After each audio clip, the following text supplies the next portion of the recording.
বাবা অনেক করে বলেছিল বেশি রাত না করতে। কোমরপুরের বৈশাখী মেলা দেখতে গিয়ে বেশ রাত হয়ে গেল। সেদিন আকাশের অবস্থা মোটেও ভালো ছিল না। মাঝে মধ্যেই আকাশের গর্জন শোনা যাচ্ছে, তার সাথে শীতল বাতাসও বইছিল। হ্যালো, কিরে কখন ফিরবি? কয়টা বাজে খেয়াল আছে? হ্যাঁ বাবা, এই তো যাচ্ছি, রওনা দেবো এখন। তাড়াতাড়ি আয়, আকাশের অবস্থা একদমই ভালো না, যখন তখনই বৃষ্টি নেমে যাবে। হ্যাঁ, আমরা এখনই রওনা দেব। কিরে তুহিন, আর কতক্ষণ থাকবি? তাড়াতাড়ি আয়, নয়তো আমি চললাম। আকাশের দিকে একবার দেখেছিস? এই তো আসতেছি। তুহিন ছুটে এলো। চল চল চল, তাড়াতাড়ি চল। আকাশটা দেখেছিস কিরকম ডাকাডাকি শুরু করেছে? তুহিন একটু ঘাটতারা টাইপের। তুহিন খিটখিট মেজাজে বলে উঠল, আরে ভাই, এত টেনশন করার কি আছে? আর তুই সব কিছুতে যে এত টেনশন কেন করিস আমার বুঝে আসে না। আচ্ছা ভাই, আমি ভীতু, তুই সাহসী। এখন চল তো, তাড়াতাড়ি চল। দুজনেই হাঁটতে হাঁটতে বড় রাস্তায় এলাম।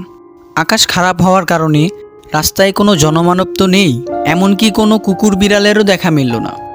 বাসের জন্য বেশ কিছুক্ষণ অপেক্ষা করলাম। বেশ কিছুক্ষণ পর একটা বাসের দেখা মিললেও আমাদের তোয়াক্কা না করেই চলে গেল।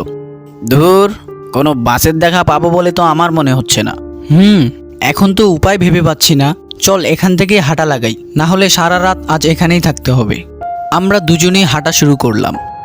আকাশটা এখনো ভালো হয়নি, বৃষ্টি নামলো বলে।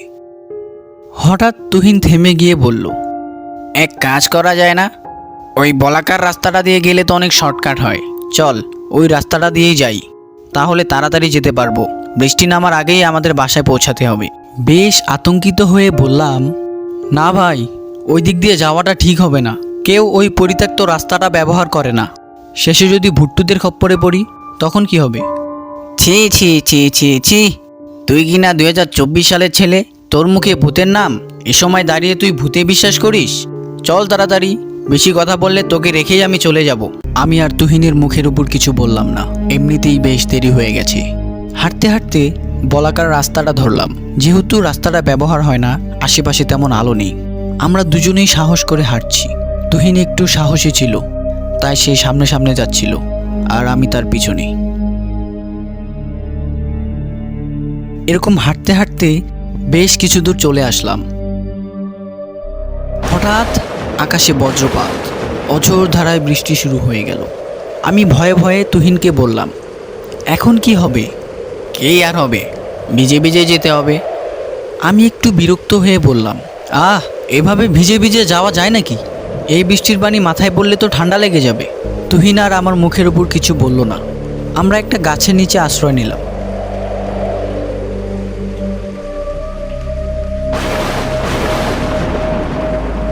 এভাবে বেশ কিছুক্ষণ কেটে গেল, কিন্তু বৃষ্টি থামার নামই নেই। এই বৃষ্টি ছাড়বে বলে তো আমার মনে হচ্ছে না। জানি না আজ বাসায় যেতে পারবো কিনা, আমার অনেক ঘুম পাচ্ছে। এভাবে বৃষ্টি থামার অপেক্ষা করতে করতে দুজনেই কখন যেন ঘুমিয়ে পড়লাম। আকাশে বিদ্যুৎ চমকানোর শব্দে ঘুম ভেঙে গেল আমার। আমি আবছা আবছা আলোতে দেখতে পেলাম বৃষ্টি থেমে গেছে। আমি তুহিনকে ডাক দিলাম, তুহিন, এই তুহিন, কিরে ওঠ, বৃষ্টি থেমে গেছে। এভাবে তুহিনকে ডাকাডাকি করার পর তুহিন উঠে বসলো। বৃষ্টি থেমে গেছে? আচ্ছা চল, এখানে আর দেরি না করি। আমরা যখনই সামনে এগোবো তখনই পিছন থেকে একটা সুপরিচিত কণ্ঠ ভেসে আসলো, কিরে, আমাকে না নিয়ে যাবি? আমাকে নিবি না? আমাকেও নিয়ে চল। এখানে একা একা থাকতে আমার একদম ভালো লাগে না, একদম না। কে কে কথা বলছো? সামনে আসো। কে তুমি? সামনে আসো। কি হলো, কথা কানে যায় না? সামনে আসো সাহস থাকলে।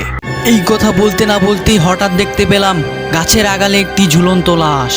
কি ভয়ানক তার চাহনি, চোখের জায়গায় চোখ নেই, তার পুরো মুখ রক্ত দিয়ে মাখা। দেখে মনে হচ্ছে আস্ত একটি নরপিশাচ। আরে, এটা তো তরিকুল। তরিকুল? কি বলিস? ও তো 1 বছর আগে। কথা শেষ হয়নি, দেখলাম সত্যি তরিকুল। হঠাৎ দেখতে পেলাম সেই ঝুলন্ত লাশটি আমাদের সামনে চলে এলো। আমি তো শুধু দুটো উত্তর জানতে চেয়েছিলাম পরীক্ষার হলে। তোরা যদি আমাকে একটু সাহায্য করতি তাহলে আমাকে আত্মহত্যা করতে হতো না, তাহলে আজ আমিও তোদের সাথে থাকতাম। তাই আমাকেও তোদের সাথে নিয়ে চল। আমার এখানে একা একা থাকতে একদম ভালো লাগে না, একদম না। আমাকে নিয়ে চল প্লিজ বন্ধু, আমাদের ক্ষমা করে দে, আমরা আমাদের ভুল বুঝতে পেরেছি। না, তোদের ক্ষমা নেই, তোদের কারণে আমাকে আত্মহত্যা করতে হয়েছে। এই গাছটা দেখতে পাচ্ছিস না, এই গাছে আমি আত্মহত্যা করেছিলাম। ছাড়বো না, তোদের ছাড়বো না। ধীরে ধীরে আমাদের দিকে এগিয়ে আসতে থাকলো তরিকুল। আমরা বুঝতে পারলাম পরিস্থিতি একদম ভালো না, তাই প্রাণপণে দৌড়াতে লাগলাম। যেদিকে যাই যাব, পাগলের মতো দুজনে ছুটছি। মনের মধ্যে একটাই টার্গেট আমাদের, কখন এই নির্জন জায়গা থেকে বের হওয়া যায়। পিছন থেকে তরিকুলের গলা ভেসে আসছিল, পালাবি কোথায়? দাঁড়া দাঁড়া, আজ তোদের নিস্তার নেই, আজকেও তোরা বেঁচে ফিরতে পারবি না। এভাবে কতক্ষণ দৌড়েছি জানি না।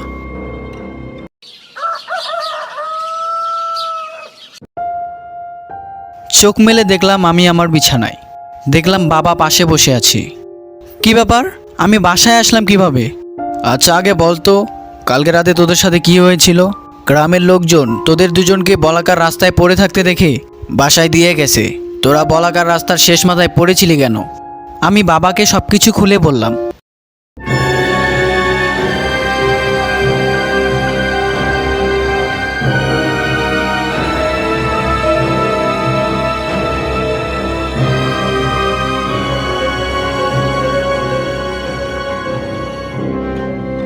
সবকিছু শুনে বাবা বলল, তোরা যে জীবন নিয়ে বেঁচে ফিরেছিস এটাই অনেক।